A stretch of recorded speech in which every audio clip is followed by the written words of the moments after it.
Professor Lee. Yes, I'm here. Thank you. Very nice to hear you. And today session, you have six experts sharing their experience, their images, and we are beginning now. And I'm very honored to introduce Dr. Wall Lee from Korea. He's professor of Department of Radiology, Seoul National University Hospital, and Seoul National University College of Medicine. He's Assistant Secretary General of Presidential Office and Director of Speaker Bureau of Asian Society of Cardiovascular Imaging. He's International Liaison Director of Korean Society of Radiology, member of DIWA Committee of Korea Institute of Drug Safety, Risk Management, and Secretary General of Asian Society of Magnetic Resonance in Medicine. He has a lot of publication, and he's author and co-author of 14 book chapter. Thank you for joining us, Dr. Wan Lee. Please, can you listen to you? Thank you for your nice introduction, Dr. Roy. I will talk about my case presentation. Okay, let me share my slide. So this is a read with expert session. So I will give you a case. It's a 82 years old man and chest pain for 14 days. So what is your diagnosis?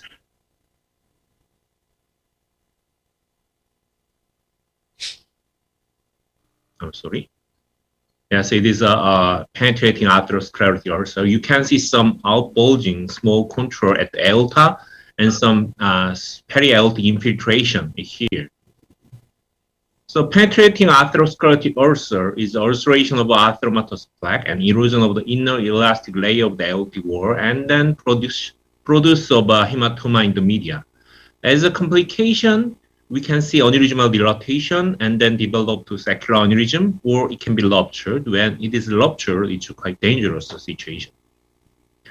So penetrating atherosclerotic ulcer is one of acute aortic syndrome. The acute aortic syndrome also includes aortic dissection and aortic intramural hematoma. So acute aortic syndrome means it is a disease need emergency surgery. So today, in this session, I'll be focused on the penetrating atherosclerotic ulcer and give you several more cases about this. So instance of a PAU in acute aortic syndrome is 2 to 11%. And there is in autopsy series report, 5% of aortic dissection originating from PAU. This man's, I'm sorry. I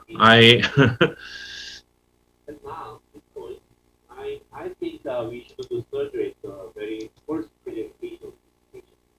At the time, there was a region, the superficial infiltration surrounding aorta, and that means some leak from the aorta.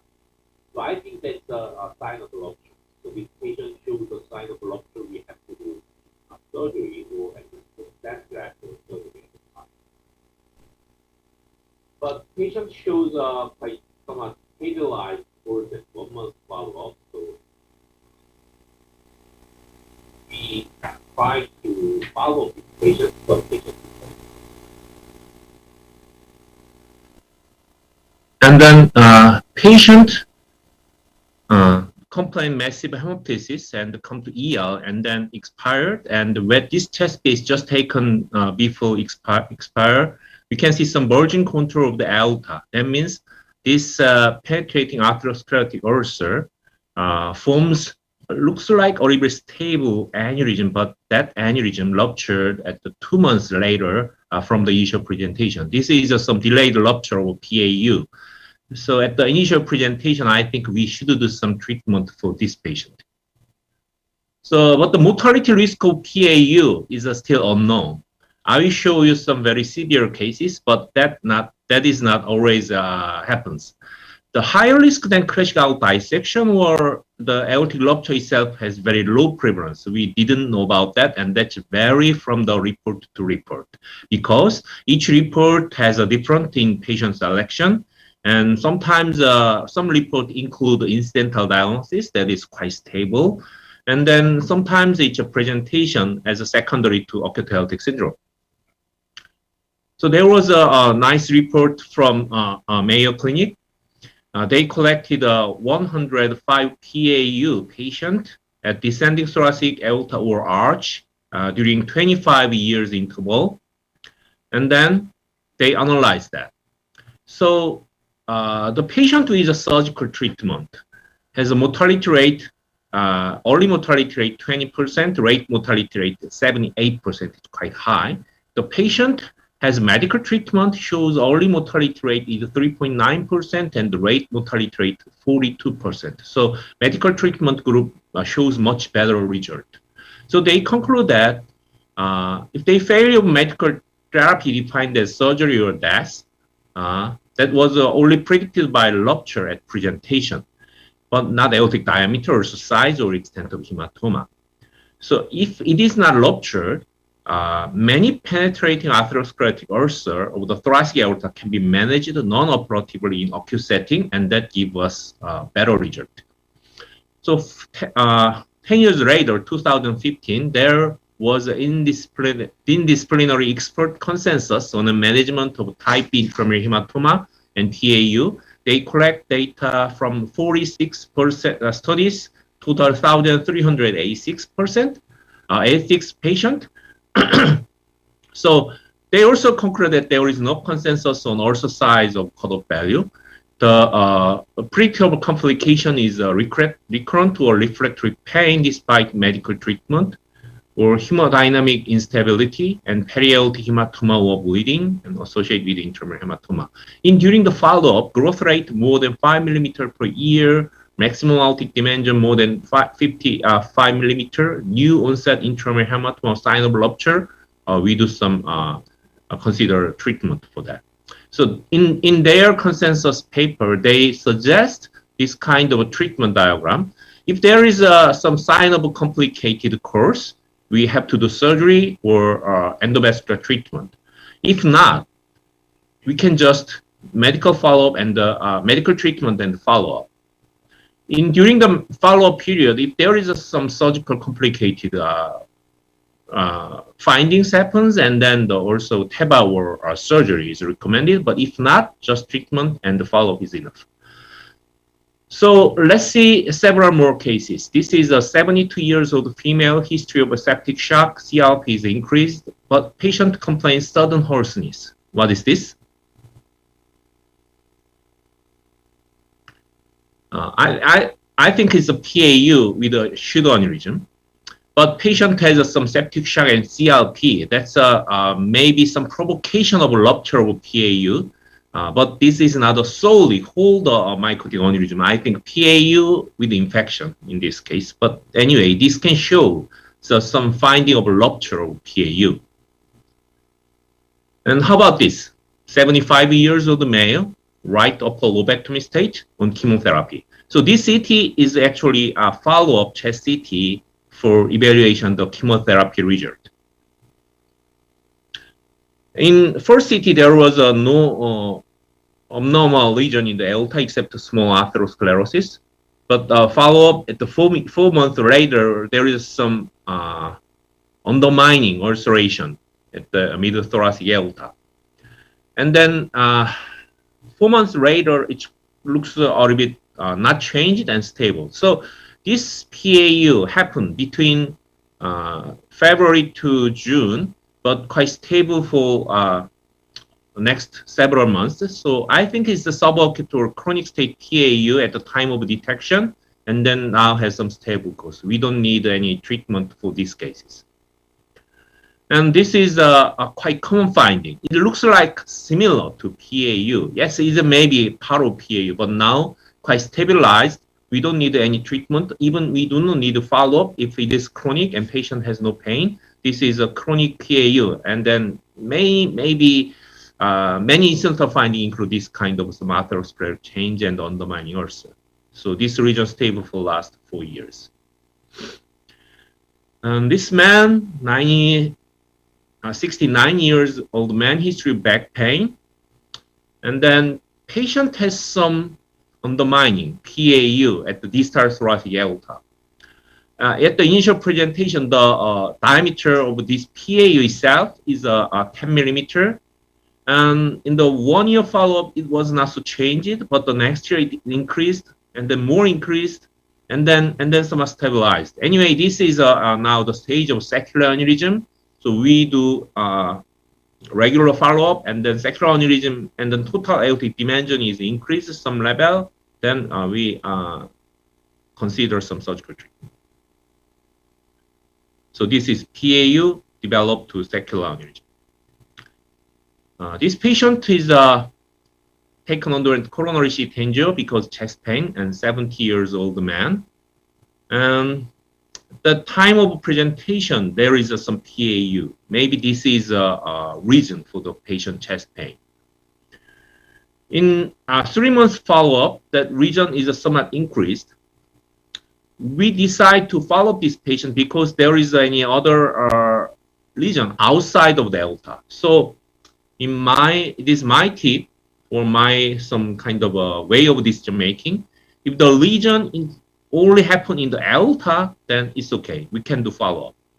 If there is some lesion outside of the aorta, that's a sign of some rupture and dangerous. So we do treatment or at least short-term follow-up for that. So in this patient, at time of presentation, it looks like very thin-walled PAU, but outside of the aorta, there is no definite leak or infiltration. So we do follow up this patient, and then PAU looks a little bit stabilized. Amazingly, year and 3 months later, a year later, that the PAU is gone, maybe filled with a thrombus and obstruction. So this case is maybe some kind of borderline of treatment or follow-up, but fortunately, this patient shows a good result for that. So this is PAU stabilized and the result of stage 1. So when we do treatment, what kind of a treatment option we have? That's just TEBA and open surgery. There is some report at the consensus paper comparing these 2 treatment options. The open surgery early mortality rate is 15.9%, and rate 3 years mortality rate is 25%. But in TEBA, the early and the rate mortality rate is about half of that open surgery. So they recommend the TEBA is the first option for treatment of complicated type B intramural hematoma and PAU. So let's summarize that, let's wrap up, and then remind the PAU risk factors. When you see some PAU, you have to check these findings. Recurrent or refractory pain despite medical treatment, or hemodynamic instability, and peri-aortic hematoma or bleeding, and associated with intramural hematoma. During the follow-up, growth rate more than 5 millimeter per year, maximum aortic diameter more than 55 millimeter, and new intramural hematoma or sign of rupture, where we have to think about the TEBA. So this follow-up findings is the same to other aortic aneurysm, so it is not too difficult to memorize. But in acute phase, sometimes the decision making is somewhat difficult. I know that, but now the open surgery, the follow-up is actually recommended if patient doesn't have any rupture, the sign of rupture. So in summary, PAs is quite rare. Even in Mayo Clinic, they are very nice center for the aorta, and they collect only 100 cases for 25 years. That means only 4 cases per year, so it's quite rare. And the mortality of PAU is unknown, maybe overestimated so far.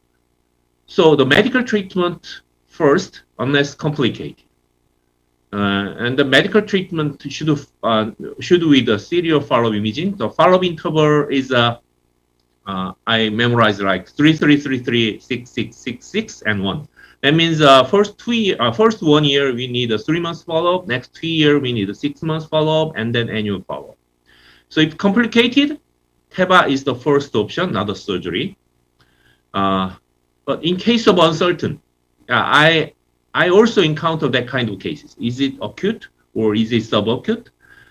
Is it has some sign of rupture, or is it stable disease?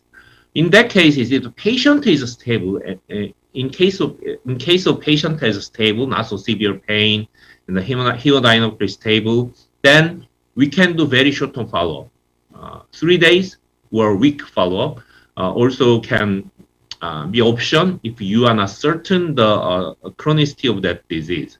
So if it is stable disease, there will be no change at all in 3 and 1 week follow-up. If that case is if that case is acute region, you can see some dramatic or at least some change in even 3 days follow-up. Thank you very much. That's my case presentation. Thank you very much, Dr. Hua Lee.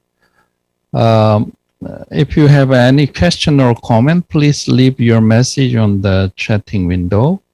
I will continue to the next speaker.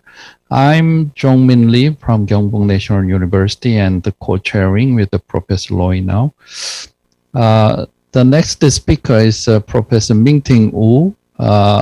He is Professor of Radiology in National Yangming Chiao Tung University in Kaohsiung Veteran General Hospital. And of course, he has cardiothoracic radiology subspecialty. And from 2008 to present, he been in professor of radiology in that hospital. And he did 5 remarkable books, publications. And shall we go to the next slide? And as far as I understand, he published a lot of good papers in the literature so far, including the intramural hematoma. He is a kind of father of IMH in Asian society. Yeah. So Professor Mingting Wu, please.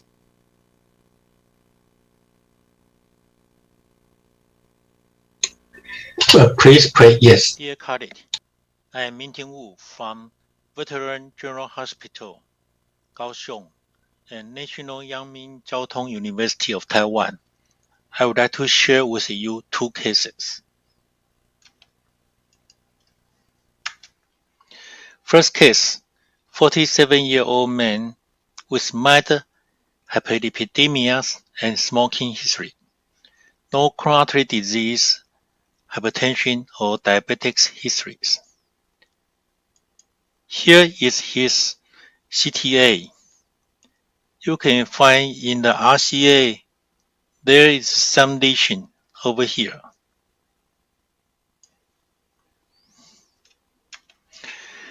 The NPR showed again over the RCA. You can find there is a lesion over the wall of the digital RCA. And this is another view. There's filling defect over here.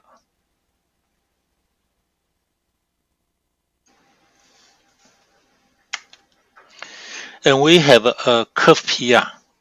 The lesion was over there. So what do you think about this?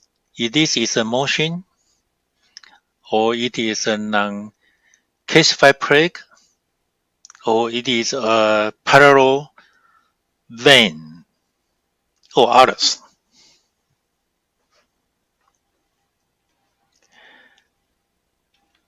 Let's see another case. This is a case of motion artifact called blurring of the vascular wall.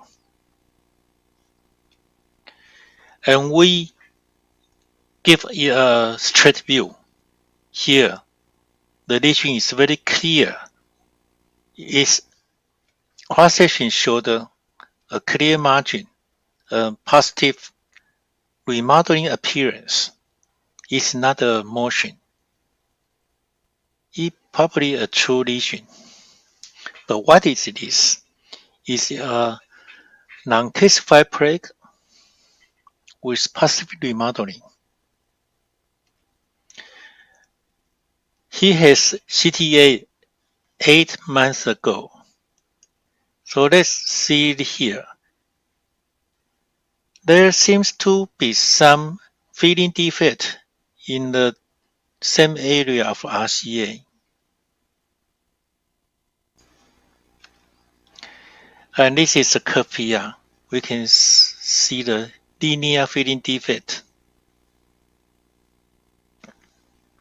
And here it is the feeding defect. Cross section showed it is a true lesion over here. So what is this? Do you have any idea? Fortunately, he has CTA 6 years ago, and the CTA showed there is somewhat dilatation, but no feeding defect.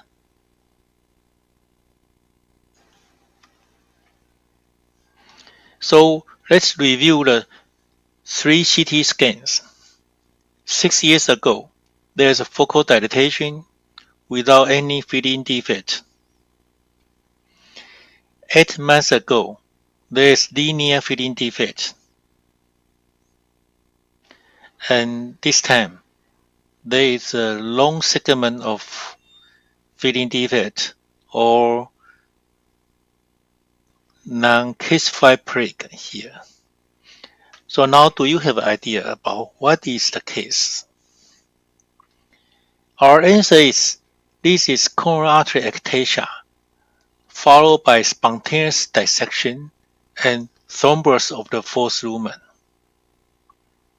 It's very difficult to make a correct diagnosis if you just only have this CT scan. The coexistence of spontaneous coronary artery dissection and coronary artery ectasia has been reported. However, the causal effect cannot be determined. Our cases fortunately have ectasia first, followed by spontaneous coronary artery dissection. However, the mechanism still unclear.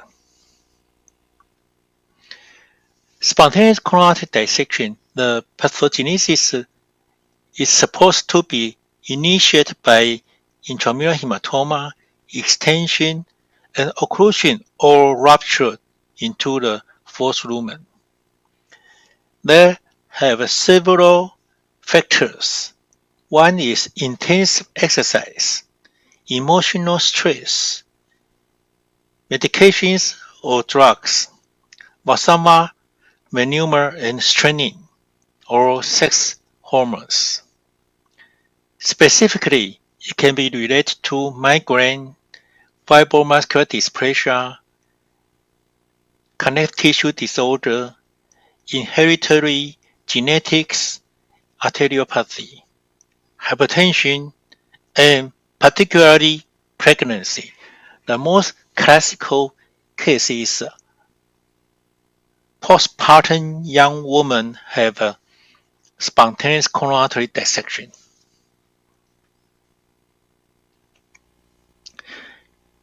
IPSO classification has 3 types. Type 1 is true and false double lumens spiral pattern. Type 2 is intramural hematoma pattern. Type 3 is short segment. So our case may be starting from the type 1 and due to the thrombosis, it now presents as type 3. Okay, let's see the second case. This patient has non-conscious and a conscious CT scan. You can see the right coronary artery again have a feeding defect in the up half of the coronary artery. And there seems to be a free level or horizontal level. This is straight view. We can find there's increased outer diameter and a very smooth feeding defect or non-calcified plaque. Compared to the other case, this is also a so-called feeding defect or non-calcified plaque, and this is another case. And clearly, this is motion artifact, and this is the case A, the thrombus fourth lumen. The cross-section shows there is beautiful there, here.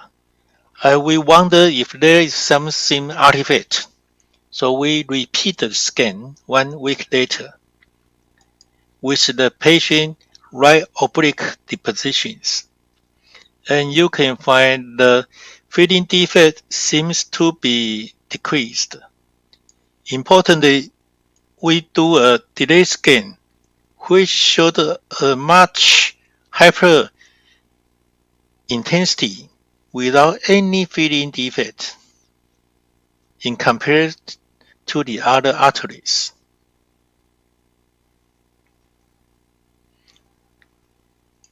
Okay. This is the initial scan, this is the oblique scan, and this is the delay scan. Delay scan, we return every 60 angle to make sure there is truly no feeding defect here. So we call this is a half moon sign because there's only half bright over the lower part, but on the delay scan, it will become a full moon. This phenomenon, we explain it similar to the Smoky flow in the left atrial appendage. You can see there is a feeding defect with a free layer, but on MRI, there's totally no feeding defect. And here is another slow flow, but delay scan, no feeding defect. So the phenomenon is the same. A pseudo feeding defect due to the slow or turbulence flow in the LA appendage, and we report a rare case in the coronary artery ectasia. Coronary artery ectasia, more than half is due to coronary artery atherosclerosis, and the right coronary artery is most commonly affected. Angina is most common symptoms. Unstable angina, acute MI, heart failure, ventricular tachycardia fibrillation, and sudden cardiac death has been reported. Myocardial ischemia is most likely caused by coexisting significant coronary artery stenosis, slow flow, microvascular dysfunction, thrombus formation, coronary artery spasm, or spontaneous coronary artery dissection. We present the first case is coronary artery ectasia with followed by spontaneous coronary artery dissection and the thrombus of the fourth lumen. The second case present with half moon sign, which make us confused about whether there is non-calcified plaque or slow flow. And our suggestion of decupitated position with delay scan can give us a clear answer. This is 2 cases RCA lesion. Thank you for your attention.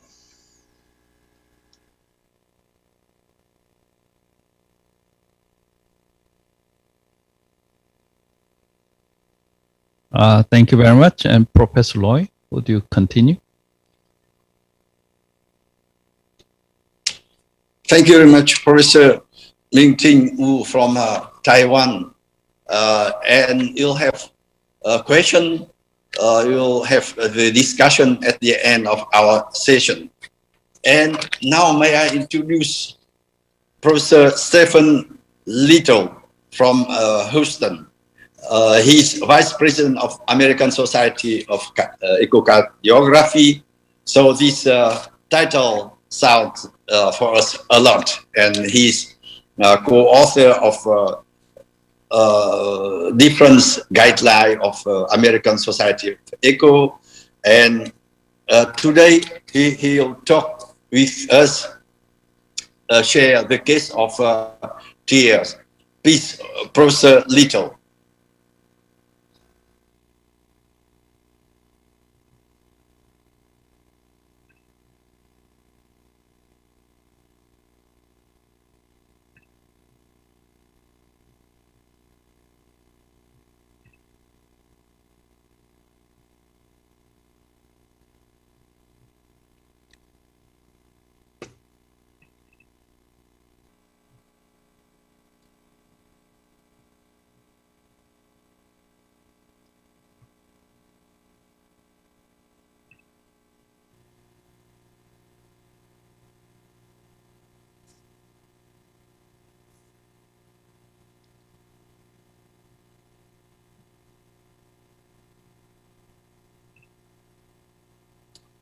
Thank you. You can see your slide, please.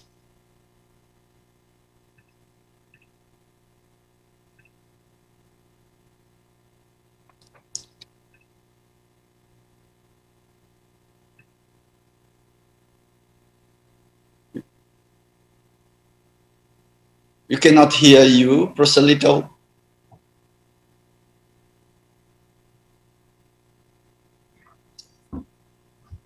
Hello. Thank you for this invitation. Yes. I am Dr. Stephen Little from Houston Methodist DeBakey Heart and Vascular Center in Houston, Texas. It's an absolute honor to be invited to present a talk to the Congress of the Asian Society of Cardiovascular Imaging this year. I certainly wish I could be there in person. The topic I've been asked to chat with you about is transcatheter edge-to-edge repair, focusing on both applications and patient selection in 2021.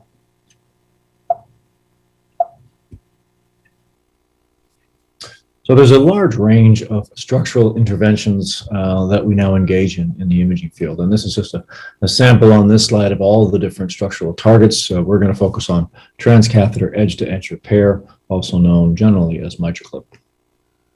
The abstract that I submitted for this talk is shown here, which you're welcome to look at. But basically, it's focusing on the fact that this technology has changed over the last 10 years or so, and patient selection and expected outcomes have changed with it. A quick word on nomenclature. The word transcatheter mitral valve replacement, or TMVR, is often used. It can mean multiple different things to different people. In general, TMVR applies to valve in prosthetic valve, valve in ring, valve in native valve, and valve in mitral annular calcification transcatheter procedures. But transcatheter edge-to-edge repair, or TEER, as the recent US guidelines have changed the term, generally is what we refer to when we were talking about the MitraClip, or sometimes in Europe or in other places in the globe, the Pascal procedure. So if we look at the almost 20-year history now of this particular device, we see first case in human in 2003, almost 20 years ago. The landmark Everest 2 trial 10 years ago in 2011. The COAP trial with application in functional MOR in 2018, and various FDA approvals along the way. Within that span, there's been quite an evolution of the anatomies and the patients that we apply this technology for. So why does MitraClipping work, or this transcatheter edge-to-edge repair, modeled on the surgical alveoli stitch? Well, if you look at the mitral anatomy, we see here in the open diastolic image in the center that the chords are over on the sides. So concentrated largely in the lateral commissure and the medial commissure. That cord-free zone allows us to put a MitraClip down the middle. That's the blue cartoon here. So if you're staying in the cord-free zone, which is generally the middle scallop of the anterior leaflet and the middle scallop of the posterior leaflet, or A2 and P2, it's fairly easy to put a cord there in theory and not put a device there rather, and not get entangled in cords. So with that concept, the anatomic eligibility that we all sort of learned how to use this procedure on are shown here. And these are directly from the Everest 2 study 10 years ago. So the origin of the MR should be central, or the central 2/3 of the valve, really A2, P2 as a target, sufficient leaflet tissue for coaptation. And then there were a series of anatomic exclusions, basically reflecting how difficult it would be to achieve an edge-to-edge repair using a catheter. So a flail gap of greater than 10 millimeters, a flail width of greater than 15 millimeters, and other criteria as shown. The important one also was that if the diastolic area was less than 4 centimeters squared, that would generally be too small to then create an edge-to-edge repair and expect there to be functional diastolic area. And with those criteria, we did see good outcomes. So this is one of the first US registry large-scale clinical reports, and we see that 92% procedural success. So it's possible in many of these patients. Now remember also that these patients were very high surgical risk, and is shown in their mortality, 26% mortality at 1 year, and that's where this technology started. But let's look at a few specific cases, a little more recent. So this is a patient of ours that had a very wide P2 prolapse, greater than 15 millimeters, so would have been excluded from the Everest study. And in fact, if you use 3 classic MitraClips, 1, 2, 3, like a bird on a wire, with a very large diastolic tissue bridge achieved, it is quite possible to get a very nice outcome, in this case, trace residual mitral regurgitation. So an early case sort of challenging those first anatomic limits. Very recently, Dr. Flint and Price, really led by Bob Siegel and I, sort of put together this review on sort of state-of-the-art complex edge-to-edge repair. And in this graphic on the left, you can see that we now fairly routinely place MitraClips not just in A2, P2, but also very laterally and very medially, more challenging because of the nature and the concentration of cords in those areas. One of the things to recognize is that the device have changed. So on the right, the NT would be the classic MitraClip. A few years later, a longer version was brought to circulation for us all to use. And then even more recently now, we have multiple different sizes. So we have 2 lengths of MitraClip with 2 widths now, depending on the patient target. We also have the different system, as mentioned, the Pascal system by Edwards, in undergoing clinical evaluation in the United States, but CE marked throughout many countries in the world, and also similarly achieving edge-to-edge transcatheter repair. So device selection as well as patient selection are now important concepts. Let's look again at a specific case. So this is severe MR based on P3 prolapse. So you can see quite a large proximal flow convergence, but not a lot of jet visible, at least thus far, in the left atrium. When we sample a pulse wave Doppler in the left upper pulmonary vein, we see that there's clearly systolic flow reversal, although fairly late in systole. And we do not have a clear S and D wave, but presumably this is just a D wave with S wave reversal. So this is severe MR based on P3 prolapse, a challenging case. If you look at the 3D perspective of the anatomy, P3 as labeled, it's difficult to see as it's beating. So there's a still shot on the far right that shows that all of P3 is prolapsing, giving us a very eccentric, laterally directed MR jet. And when we rotate the data set, you see a clear hole, an anatomic defect at P3. So this is a challenging case, but a doable case. One of the techniques is you use a fairly narrow sector. You make sure that you actually visualize the tissue grasping angle. This is the deployment of the first MitraClip, and then having a policy of saying, well, is one enough? So we have clip number 1 deployed here as a 3D visualization. We still see some residual prolapse medial to clip number 1, and the decision was made to deploy a second clip. So this is deployment of the second clip here. After that is achieved, there is some residual MR, as there often is, 3 small little jets as shown in both 2D and 3D. And we ascertained that this residual was mild, but we recognize that's a challenge. And this slide demonstrates some of those challenges. So these are 4 different patient outcomes. On the top left, we have 2 MitraClips deployed with 1 residual jet. Top right, we have 3 MitraClips deployed with 1 eccentric jet. Bottom left, we have 1 MitraClip deployed with 2 crisscrossing jets. And then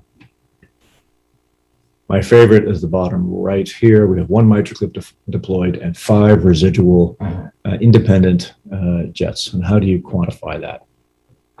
So there's a carnival game that we sometimes grew up playing called whack-a-mole, where you simply try to hit the mole on the head as it pops up. And that chasing mitral regurgitation jets can be a little bit like that. You make one go away and it pops up somewhere else. But thankfully, we don't have to rely exclusively on color Doppler imaging. We have other features, particularly in interprocedural because of the TE. So at the top left, we have an example of a baseline case with clear systolic flow reversal in the left upper pulmonary vein. And then after the deployment of a clip, we have a resurrection of the S wave. So this is a very happy pulmonary vein flow, which means the patient will feel better. That's basically truth. The other thing you can do is you can look at the deep transgastric LVOT stroke volume. So you assume that the area of the LVOT doesn't change. You look at the VTI at baseline, it was 9.12. After deployment of a MitraClip, it went up to 14.8. So that reflects a 60% increase in forward stroke volume. So that patient is absolutely going to feel better. So at that point, the colored Doppler almost doesn't matter. You've got great hemodynamic evidence that this patient will feel much better with an important MitraClip result. This is that result in that patient we started looking at. 2 MitraClips as shown by the red arrows, both deployed medially, effectively obliterating much of the medial commissure, but a large diastolic orifice laterally, and a mean gradient of only 1 millimeter mercury. What about some other challenging cases? Different patient now. This is a 60-year-old male who had a prior MitraClip repair 6 years ago. Mitral repair, surgical mitral repair. You can see the surgical ring.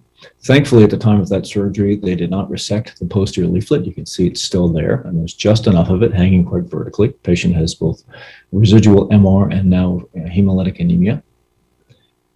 This is the 3D imaging. You see the surgical ring. This is a rotating image that shows anterior leaflet here and some posterior leaflet, just enough that we could probably clip. We had to have the details of the surgery, which included no tissue resection and the implantation of neo-chords.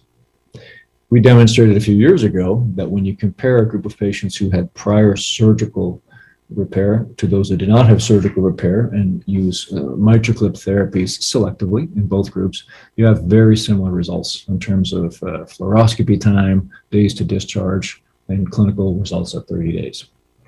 This is that patient. Here's the MitraClip being deployed. Here's the acute result with mild residual MR. And the mean diastolic gradient started at 2, and after the deployment of a MitraClip, only went up by 1 millimeter mercury. So it's possible in select patients after surgery. This is a more extreme case. This is somebody with a recent surgical mitral repair who's struggling now in the ICU right after surgery. You can see the problem here. Surgical ring is shown. The residual leaflet is too far anteriorly displaced. We have systolic anterior motion and LVOT obstruction with residual mitral regurgitation. Actually shows very nicely in 3D. You can see this big sail now obstructing the LVOT and a poorly defined coaptation zone. But importantly, at rest, a systolic LVOT gradient of 68 millimeters mercury, so severe obstruction. This patient is struggling. They've had all the medical things done, including afterload increase, volume increase, beta blockade, and still struggling. So in this case, the deployment of a single MitraClip down the middle, A2, P2, really the purpose of just pulling A2 out of the LVOT, no residual MR, a nice straight tissue bridge. This is the baseline 3D I've already shown you. This is immediately after clip. And you can see there's no MR and a widely patent LVOT. So that's sort of a rescue application of MitraClip. So the Asian Pacific Society of Cardiology has a very nice recent consensus recommendations on use of MitraClip, and it nicely summarizes this concept of ideal cases, complex cases, and inappropriate cases for MitraClip. And I like this guideline very much because it shows the level of agreement amongst those on the panel, and they had 100% agreement on the formation of this particular table. And I think this is fairly not controversial. Inappropriate use of MitraClip is still for leaflet perforation, active endocarditis, if there's already significant stenosis or presence of thrombus. Important to recognize that the COAP study in 2018 complicated things just a little bit, because you now have an entirely new group of patients to consider this therapy in. Some of the challenges, if we look at this spectrum, and there's a slide courtesy of Paul Rayburn, The extreme on the left is a very large ventricle, very poor EF. Even the strain is very reduced. On the right is a ventricle that is functional in its nature with regional dysfunction creating mitral regurgitation, but the volume is near normal and the EF is normal. Now, MR correction in this patient on the right is very likely to be beneficial. MR correction on this patient on the far left is unlikely to be beneficial. There is this concept of a line of futility. Left of this is futile, right of this is helpful. The challenge clinically is, where is the line? Is it over here or is it over here? And on any patient we encounter with significant secondary MR, it's a challenge sometimes to know if correction of an MR would help this patient or not. So what are the MitraClip targets in 2021? I think this is an adaptation of the slide I showed you at the beginning. So does the MR need to be central now? No, it's certainly easier, but it's not required anymore. Do you need sufficient tissue for mechanical coaptation? Absolutely, you still do. So if there's been a posterior leaflet resection, it's very hard to apply a MitraClip and you need to look at other technologies. The anatomic exclusions, a flail gap greater than 10, not anymore. We can use multiple clips in a technique called a zip and clip, starting from the edges and moving to the larger defect. A flail width, no, as the case I showed you, we can use multiple clips generally. The coaptation depth and length are generally not restrictions anymore. And we've learned that in the functional cases where we have very short coaptation zones, but with functional cases, you can generally get a very nice result as well. But the one that does still cause significant patient exclusion from this therapy is the anatomic area, particularly if there's concomitant calcification. So an area less than 4 centimeters can be very challenging to get a durable repair and without significant stenosis. And certainly we look for areas greater than 3.5. In addition, I did show you to also consider MitraClip for those who've had recurrent MR after surgery, and increasing data showing that in select cases with LVOT obstruction, it's also a therapeutic option. So I will stop there. I'll thank you for your time and attention, and I'm very thankful to have been invited to speak at this Congress. Thank you. Thank you very much. You know that Professor Little is not online, he's on flight now. So we thank his presence at our society, Congress, and you are happy to listen to him. And now may I introduce Professor Hideki Ota from Sendai, Japan, from Tohoku University Graduate School of Medicine. He's cardiac and vascular radiologist, interventionist in radiology. He's director of Japanese College of Radiology, and he has a lot of publication, international, and I see he's author of the Japanese Circulation Society guideline on management of vasculitis syndrome. Please, we would like to invite you to share your talk, Professor Hideki Ota. Thank you. Hello, everyone. My name is Hideki Ota from Sendai, Japan. Today, I will introduce an interesting case with large vessel vasculitis, and I will talk about brief review of image findings of the large vessel vasculitis. Here is that case. 45 years old woman had acute respiratory failure. She had appetite loss from 3 days ago, and she suffered from the sudden onset of the dyspnea with metabolic acidosis. Then she was transferred to ER of our hospital from our community hospital. She was in shock status and already intra-aortic balloon pumping and Swan-Ganz catheters were inserted. Then the CT was ordered. So these are findings of CT images acquired in our hospital. The contrast media was administered in the previous hospital, just to note. And when we look at this these plain CT, we can see there are more high density in the aortic wall as well as the pulmonary wall, pulmonary arterial walls. So, and we can also appreciate the contrast media retention in the bilateral kidneys. This could be from the shock kidney. But looking at those findings, we as a radiologist need to suspect the presence of the large vessel vasculitis. But because of the shock status and the cardiomegaly, she underwent emergent coronary angiography, and this angiogram shows severe stenosis in the left main trunk. And because of the emergency, she was treated with the stent placement. Then we acquired follow-up CT after 2 weeks of the from the hospitalization to our hospital. Then the CT with contrast media demonstrate the severe wall thickening with stenosis in the left common carotid as well as the subclavian arteries. We can also appreciate the pulmonary of normal findings like this. We can see the mosaic perfusion suspected of the pulmonary infarction, and on this CT pulmonary angiography, we can appreciate stenosis and occluded segments of the pulmonary arteries. So this is the follow-up study after 6 months.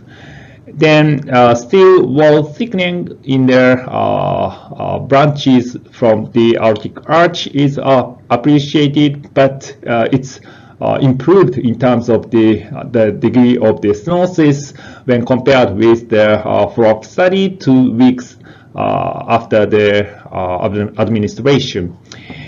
And also the instant patency was observed. So this is the emergency case of Takayasu arthritis.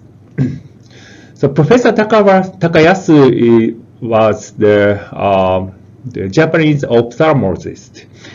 And as you know that Takayasu arthritis is classified into the large vessel vasculitis. And this disease is prevalent in Asia. So, for example, in Japan, we have around 6,000 patients, and female are predominant. For the large vessel vasculitis, the role of imaging is crucial. Although histology is the gold standard, there are several issues in the histological assessment. For example, there are false negative cases in case of the giant cell arteritis. Usually, the temporal arterial biopsy is performed, but the 10 to 20% of patients had false negative results. And also, of course, the biopsy is limited in many cases, with almost all the cases with Takayasu arthritis, because the large vessel arteritis is involving the great arteries. Therefore, then imaging is essential to identify the presence of disease and its activity non-invasively. And we can also use the imaging modalities for the monitoring treatment effects. This is the classical classification of the Takayasu arthritis. Among them, then type 1 2 and 5 are commonly seen. This is our typical findings of from the chest X-ray film.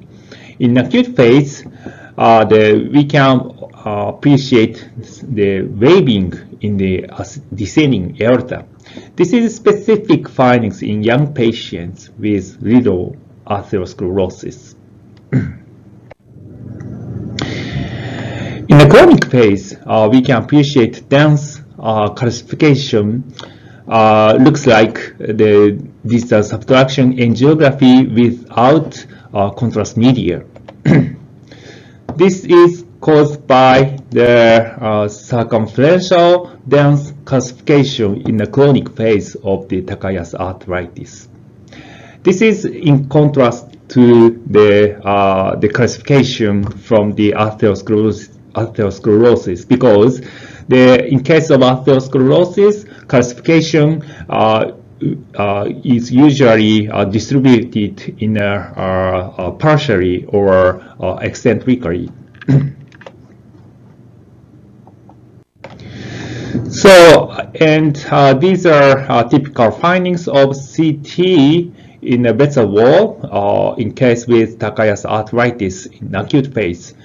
In a native CT, we can see slightly dense vessel wall, and in early phase, we can appreciate the thickening of the aortic wall, and in delayed phase, we can see double layer appearance called doubling like patterns. This doubling like pattern shows poorly enhanced inside ring and densely enhanced outside ring. So that the inside ring indicates mucoid or gelatinous swelling of the intima, and the outer side indicates an active medial and adventitial inflammatory change with neovascularization. These findings can be seen on MR as well. With this black blood imaging, we can appreciate clear layer structure on the carotid. When we look at ultrasound, this is the famous findings called macaroni sign. So the echogenic wall thickening in the common carotid is seen. So this ultrasound could be used as a screening test in suspected with the large vessel vasculitis. FDG PET-CT can be used to evaluate the disease activity in patients with large vessel vasculitis. So, as shown here, the FDG uptake in the ascending aortic wall can be appreciated. So on MR, similar to CT, we can observe the stenotic lesion as well as the wall thickening. The beauty of the MR is we don't have to worry about the radiation when compared with the CT, especially in young women. This is another case example. So this 25 years old woman had neck pain, and because of the also the fever, the referring physician suspected of the large vessel vasculitis, and the MR shows the stenosis in the right common carotid with the wall thickening. And also we can appreciate waving of the descending aorta. However, this patient also has hypertension, and subsequent abdominal MR angiography demonstrates the left renal artery stenosis. So we performed the angiography for this patient, and we treated the renal artery stenosis like this. And after that, her hypertension was removed with the improvement in the pressure gradient of between the aorta and distal part of the renal artery. The renal vascular hypertension is well-known secondary hypertension. Of course, the atherosclerosis is the number one the cause of the renal vascular hypertension. However, in Asia, we always need to think about the possibility of the presence of Takayasu arthritis, which is prevalent in Asia. And also we need to think about the fibromuscular dysplasia in young populations.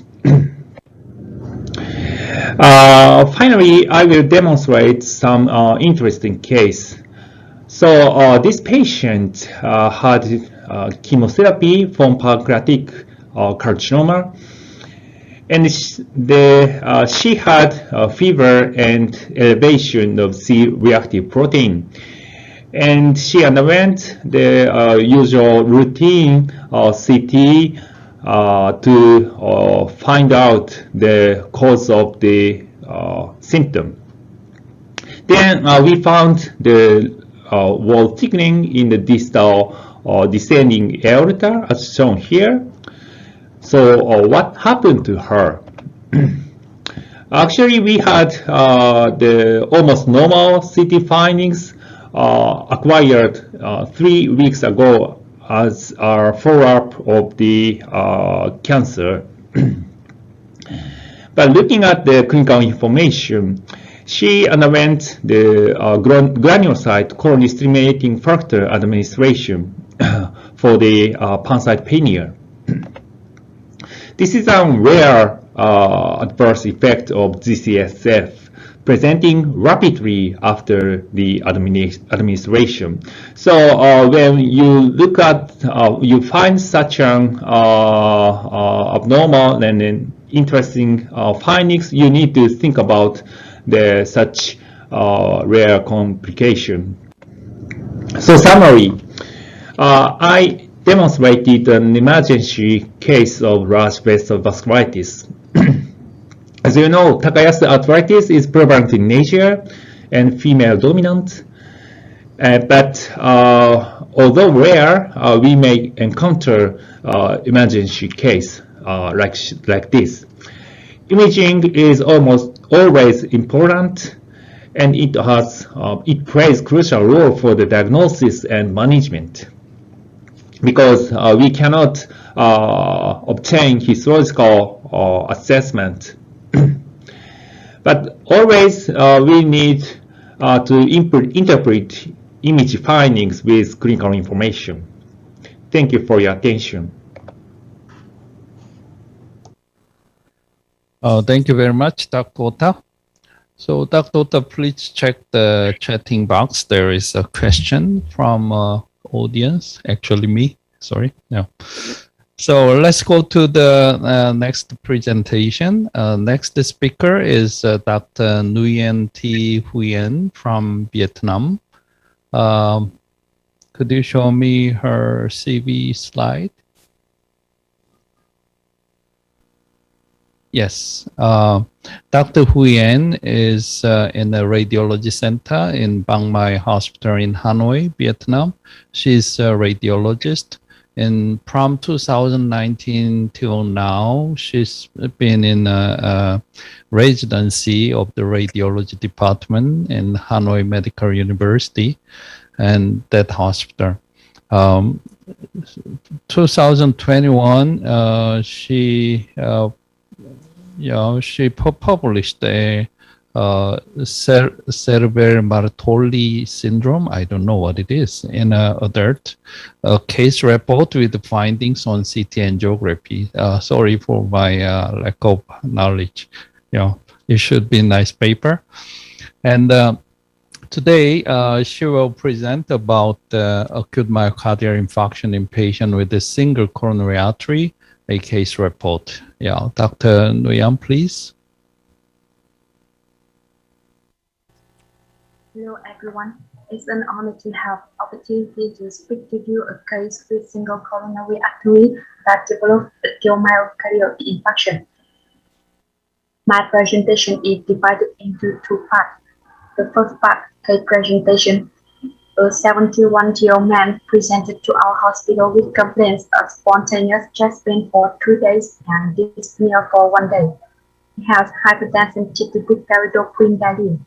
He also have a history of smoking. Without diabetes or family history of cardiovascular disease, upon admission, he got discomfortable with a regular heart rate of 84 beats per minute. He showed clear consciousness and other physical examination document normal findings. An electrocardiogram was performed. This ECG indicated inferior posterior wall infarction and maybe there were lateral wall ischemia. The blood test revealed elevated level of high sensitive troponin and it decreased over time. The echocardiogram demonstrated hypokinesis of the inferior posterior and lateral walls with decreased left ventricular insuffisance fraction of 44%. According to the result of the above examination, he was diagnosed with an acute myocardial infarction on day 3. He was given some drug and then referred to the catheterization lab for coronary angiography. Coronary angiography revealed a single coronary artery originates from the right coronary sinus with the absence of left main artery, left circumflex, and left anterior descending arteries. Vessel arose from the proximal part of RCA and caused to the left heart. The proximal and distal part of RCA was severely stenotic. Based on the imaging, percutaneous coronary intervention with implantation of two drug-eluting stents in the proximal and distal segment of RCA were performed, with subsequent CIMI3 flows distal after stenting. The patient recovered successfully after the intervention and was discharged in stable condition after several days. To further evaluate the origins and cause of the SCA and stent condition, coronary computed tomography angiography were performed. CCTA confirmed SCA arising from the right coronary sinus with two stents in the proximal and distal segment of RCA with different rupture or renarrow. Immediately, the origin of this mentioned, it gave up a vessel. That vessel crossed anterior to the pulmonary artery to reach the anterior interventricular sulcus. A branch followed the atrioventricular groove, supplying the nominal CX territories. According to these findings, the CSCA were classified as subgroup R2A according to Lipton classification. The second part discussion. Single coronary artery is defined as a solitary coronary artery originates from a single coronary ostium in the aortic trunks and supplying the entire heart. SAO is a rare congenital anomaly, can either be isolated or coexist with other congenital abnormalities. Most of the patients are asymptomatic, therefore SCA is usually detected incidentally while imaging heart for other reasons. However, some patients can present with symptoms such as typical chest pain, syncope, or serious cardiac events such as myocardial infarction or sudden death. The single coronary artery can be diagnosed by some modalities such as conventional coronary angiography, coronary computed tomography angiography, and cardiovascular MRI. Each modalities have its advantage and disadvantage. Among these, conventional coronary angiography is the gold standard for assessment of coronary artery. In 1979, Litton et al. Suggested a classification system in which a single coronary artery is divided into three groups based on the site of origin and distribution of the branches. In Group 1, the solitary vessel follows the course of either a normal right or left coronary artery. Type R or L indicated that a coronary artery originates from the right sinus or left sinus, respectively. In Group 2, the single coronary artery arises from the right or left coronary sinus, and from this, a very large trunk crosses the base of the heart to arrive in the vicinity of the normal contralateral coronary artery. 6 subgroups can be distinguished based on the origins of the SCA, a right or left sinus, and the relation between the transverse trunk with the grace vessels. On type A, B, and P indicated that the last trunk falls anterior to pulmonary artery, between the pulmonary artery and aorta, and posterior to the aorta, respectively. In Group 3, the single coronary artery originates from the right sinus, the circumflex, and the anterior descending branch may arise separately from common chunks. In this case, the circumflex branch usually calls posterior to the aorta, and the anterior descending branch usually calls between the grace vessel. This anomaly can be further classified as malignant or benign forms, depending on several factors, such as cause between the grace vessel, proximal intramural cause within the aorta, also narrowing of the origin of the artery, sudden death, and myocardial ischemia has been reported associated with this factor. Therefore, identification of this factor is crucial for management. According to Lipton classification, our case belongs to the subgroup R2A. Subgroup R2A is quite common compared to the other subgroup. As I mentioned before, almost patients are asymptomatic. The combination of SA with acute myocardial infarction is extremely rare. Some other also report the case with our subgroup. In 2015, Bowman et al. Reported the first case with an R2A subtype SA presenting with ST segment elevation, myocardial infarction, and cardiac arrest. To our knowledge, our case of percutaneous coronary intervention in acute myocardial infarction with subgroup R2A is not the first case in the literature, but it is the first case in Vietnam. There are some treatment options, including conservative and conservative management. Each option has different indication, and which option is chosen depends on each patient. In conclusion, single coronary artery is a very rare congenital abnormality and almost benign condition. And this case is very rare instance of a patient with single coronary artery subgroup R2A that developed myocardial infarction undergoing percutaneous coronary intervention to the RCA.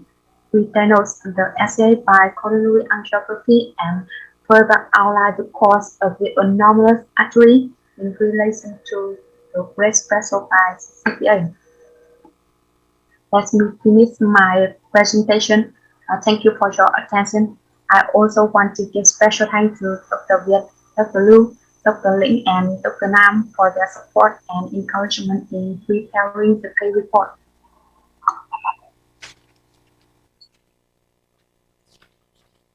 Thank you very much, Dr. Nguyễn Thị Huyền, for your interesting case from Hanoi University and Lake Mai Hospital with your colleagues. Thank you. And may I introduce the last speaker of our session today, Dr. Carmen Chan from Hong Kong. She is consultant cardiologist of the Queen Mary Hospital, University of Hong Kong. She is specialized on advanced non-invasive cardiac imaging. She's founding member and international liaison officer of ASCI, and we are very nice to know that she is chair of program of ASCI in Hong Kong next year, and we hope to see her again next year in Hong Kong after the COVID-19. Thank you for joining us, Dr. Kamen Chan. Please, you listen to you. Thank you. Good morning, ladies and gentlemen. I would like to share with you a case on an unusual form of coronary artery disease. The presenting material is presented with me together with my colleague Dr. Will Chan from Queen Mary Hospital, Hong Kong. Our patient, 76 years old man who is a ex-smoker. He also has a history of asthma on PRN Ventolin. He has a prior history of bilateral orbital pseudotumor 20 years ago. And the biopsy confirmed to be a lymphoinfiltrate with mature follicle development. He was given a course of oral steroid and then defaulted follow-up for almost 20 years. Until recently, he presented to us with salivary gland enlargement and also bilateral multiple cervical lymphadenopathy. The submandibular lymph loop excisional biopsy confirmed a diffuse large B-cell lymphoma. But there is also a remark from the pathology raising the possibility of the myeloma kind of lymphoma or the IgG4 related disease. He has no childhood history of prolonged febrile illness, and the family history is unremarkable. Well, we can only manage to get 2 echo image because of the limited acoustic window, and we can get the parasternal non-access view here. Well, the ejection fraction was normal, and the LV dimension and also the LV wall thickness are within normal. Another view is the apical 4-chamber view. Well, you can see that the endocardial border actually cannot be very well delineated, and I'm not quite sure whether there is something abnormal happening on the right side of the heart. Therefore, we need to have a higher resolution studies, and we target for the cardiac MR. So here I highlight the most abnormal image for you. So we're supposed to have a set of 4-chamber view, and you can see that there is a abnormal mass located at the very more posterior locations of the heart. We think that it most likely it is from the epicardial origin. And here is another level of the MRI, similar view. It seems that the tissue density within this mass is quite heterogeneous. So the interpretation is an epicardial mass lesions located at the inferior AV groove with a small component at the right AV groove closely related to coronary sinus, which appears to be posteriorly displaced, and it measures about 6.5 centimeters by 3.5 times 3.5. And we are not quite sure what is the relationship with the RCA, which I will show you the image shortly. And the intramural LGE noted in the LV wall involving inferior and inferior lateral wall at the mid to basal LV level. And here, this image, the arrow is showing the location of the RCA, and it is what we are referring to. We are not very clear whether it is what is this relationship with the RCA. And on the left side, at the short axis view, quite high at the basal level, there is also some shadows, some tissue shadows around this pointed area. So based on the MRI findings, here are the differential diagnosis lists. So firstly, we're thinking whether the patient has some sort of cardiac tumor. We are on the direction of whether it is a primary, secondary, whether it is a benign or malignant. And then we're also thinking that whether there is the possibility of the inflammatory pseudotumors which the patient have some sort of previous past medical record history. And also because of the heterogeneity, the tissue characterizations of the mass, whether it is a kind of thrombus or hematoma, can it be some sort of infection or some sort of infiltrative disease, or can it be something congenital? It is just a coincidental finding. So here is the list of pericardial mass from the American College of Cardiology. Well, I think among the primary and secondary cause, malignant and benign causes of pericardial mass, maybe on top of the list would be the lymphoma and also the lymphangioma may be a possibility compared with the others. So it's time for the other imaging modality to step in. So we have a CT. So it is exactly the corresponding mass that we got from the MRI. And you can see that there is some sort of a filling defect within the mass, or there is actually some sort of difference in signal intensity between within the lesion. And it measures about 3.1 centimeter times 3.5 centimeter. And we have a closer look at the coronary artery, the RCA. You can see that there is some segments of aneurysmal dilatations, mainly at the proximal and also the mid-distal parts. And besides, there is also some ficulum adjacent to the coronary artery along the aneurysmal area. You can delineate it clearly when you try to compare of what the image we get, where in majority of the time referring for a coronary artery disease workup. It is another view of the RCA. Okay, so we find that the aneurysmal dilatation is not just limited to the RCA, but also happens on the LAD as well.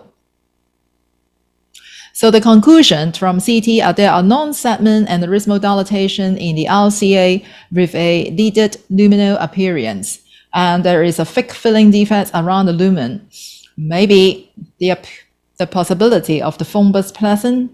Another focal aneurysm in the proximal LAD. So there is quite diffusely involved in aneurysmal changes among the coronary arteries. So can this be due to the vasculitis?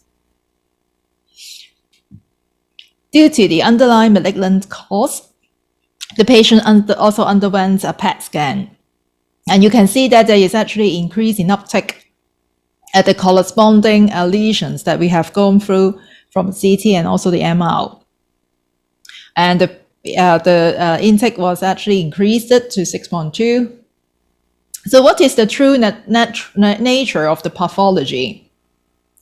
Going back to the history, the patient has bilateral orbital pseudotumor, salivary ligand enlargement, bilateral multiple cervical lymphadenopathy, raised serum IgG4, and also diffuse large B-cell lymphoma, with a special remarks on the possibility arising from the melanoma or also the IgG-related disease.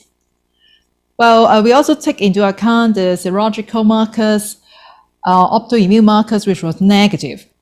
And in fact, we find that serial IgG4 level drop after the chemotherapy. And the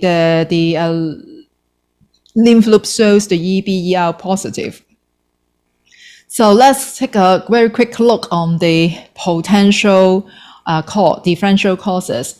Well, on the literature review, it has been reported that the patient with lymphoma or leukemia, there are 3 patients who have the positive for HIV and also the HTLV1.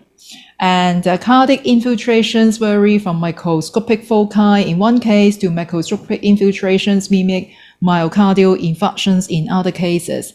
And it has been shown that there are multiple microabscesses in the myocardium and the case affected. And some of them actually have a very extensive malignant disease that involve multiple organ infiltrate. How about the lymphomatoid granulomatosis, which is conditions very mimic of the vasculitis? Well, it is a disease caused by the rare EB virus-associated lymphoproliferative disease, where our patient got a EB serology positive.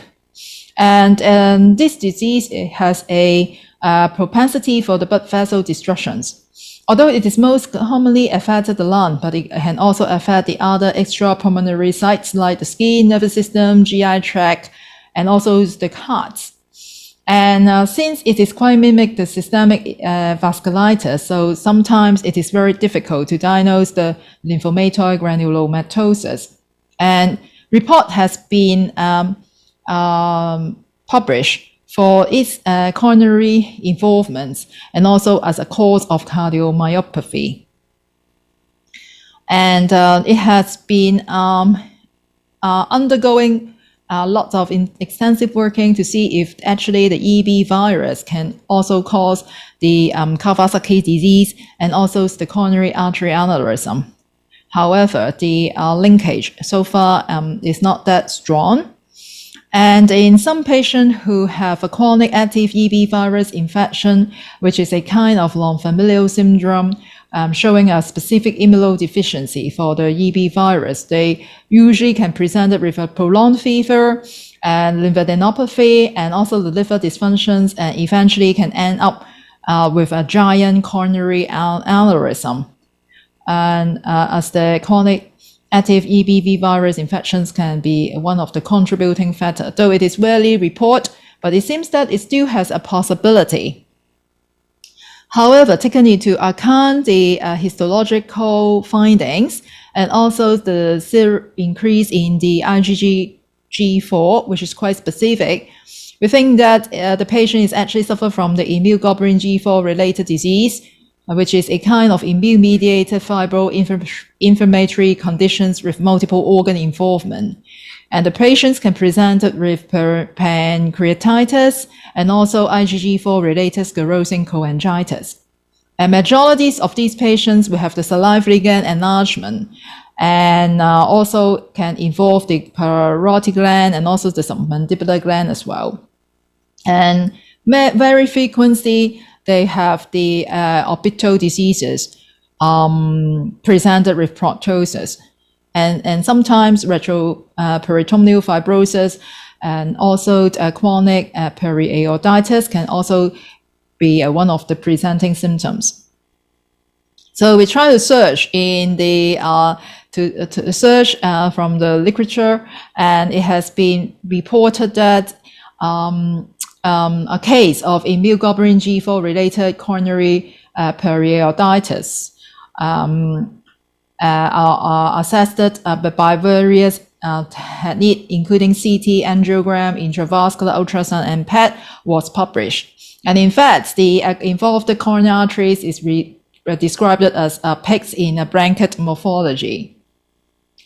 And in this case, even though the luminogram from the conventional coronary angiography looks quite normal, however, on the CT, there are some of the tumor-like lesion, 8 to 10 millimeter in thickness, from proximal to distal portions are evident all along the RCA, named as the peak in the Bankert coronary arteries. And in fact, all of the coronary arteries do not have any significant stenosis, and but huge coronary aneurysms can be seen at the left circumflex artery. And the tumor-like lesion were manually traced based on their CT value of more than 50 household view units on every SU image.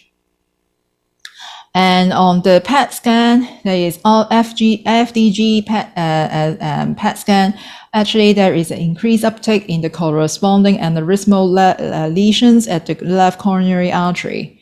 And on the macroscopic image, and also the immunohistochemical microscopy findings on the involved coronary artery. It has been shown that there is a lot of lymphocytes and also IgG4 positive plasma cells surrounding around the aneurysmal part of the left circumflex artery. So if you'd like to have a better idea on what is the pigs in a blanket, actually it is a sausage which is always wrapped with some croissant or with some bread and then put into the oven and to bake. And it is especially welcome for serving for the breakfast. So our patient, before the chemotherapy, the uptake at the corresponding lesions are far higher than after 6 courses of chemotherapy. So the take-home message is coronary artery disease have very close interlinks with systemic disease, and be open-minded and search for the root cause of coronary manifestation of systemic disease. Multi-modality imaging is invaluable in delineating the nature of coronary lesions. So I hope that we can serve you with a different local delicacy apart from the pigs in the blankets when you come for the Asci 2020, which will be held in Hong Kong next year. And hope to see you very soon. And thank you for your attention. Thank you very much, Carmen. It was a very nice presentation, especially the final photo makes all the participants from Far East Asia hungry now. We are in lunchtime. So, Dr. Huyen, you have a question in Q&A chatting window. Please answer it. And unfortunately, we are reaching to the closing time, and we cannot have a verbal discussion at this moment. So I would like to appreciate for all the speakers, Dr. Lee, Dr. Wu, Dr. Litter, and Dr. Otta, Dr. Huyen, and Dr. Chen to participate this Read with Expert session. You are really expert, everybody know, and we learned a lot from you during this session. And also I appreciate all the attendees as the audience for this session. And I would like to wrap up this session. Thank you very much. Have a good day. Thank you. Thank you. Thank you very much. Thank you.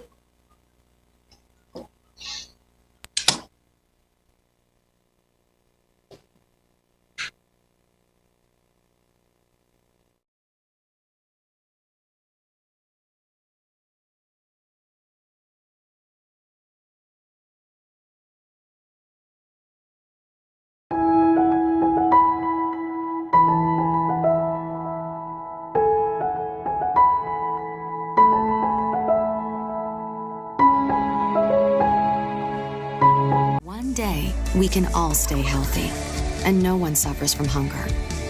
We will only realize this vision together. Together, we will come back stronger. Together, for a future with health for all, hunger for none.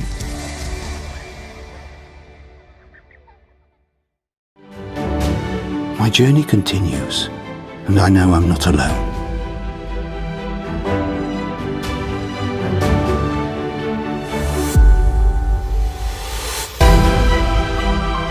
Because together, we can make a difference every day.